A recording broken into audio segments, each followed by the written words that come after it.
So ayun, gusto ko lang magpasalamat doon no sa dahil doon sa video ko na nag-viral na 'yon. Maraming kumontak sa atin mga kamaster.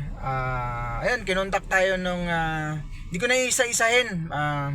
Kinontak tayo ng isang sikat na taxi ngayon, yung sumisikat. Inalok nga tayo at kung gusto ko raw na pumasok doon. Ito lang sir no. Oo, tama din na kasi nagtanong siya kung nagba-boundary lang din ba daw ako dito. Yung unit ko kasi sir, hulog boundary. So magto 2 years na ako dito. Tsaka ang bait ng amo ko, boss, idol. Hindi pa ako interesado na lumipat sa ibang TNBS or sa ibang operator kasi nga napakabait ng boss ko dito. So lahat ng layaw ay nasusunod. Ito nga lang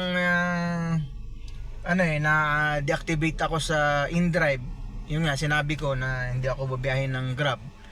Hintayin ko na lang na ma-active yung InDrive ko. So yun, pumayag.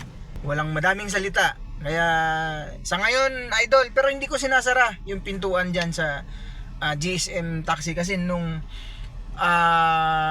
nahuli lang talaga sa totoo lang idol, nahuli lang, nauna lang tong unit ko na to na dumating na nakilala ko yung boss ko bago sumikat or nakilala naman yung GSM taxi. So kung nauna sana or medyo napaaga dyan sana ako kasi bala ko talaga yan. Pero sobrang bait kasi ng boss ko dito.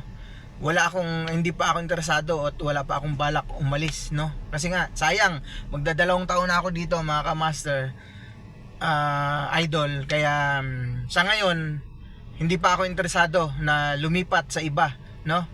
Mga ka-master or idol. So yun lang idol. Pero hindi naman natin sinasara yung pintuan natin. Hindi natin alam kung ano ang mangyayari dahil nga dito sa TNBS naman ay wala namang permanente or forever, no, mga ka-master or idol. So tingnan natin. Pero sa ngayon wala pa. Zero interest pa kung lumipat sa ibang operator or sa ibang company, idol.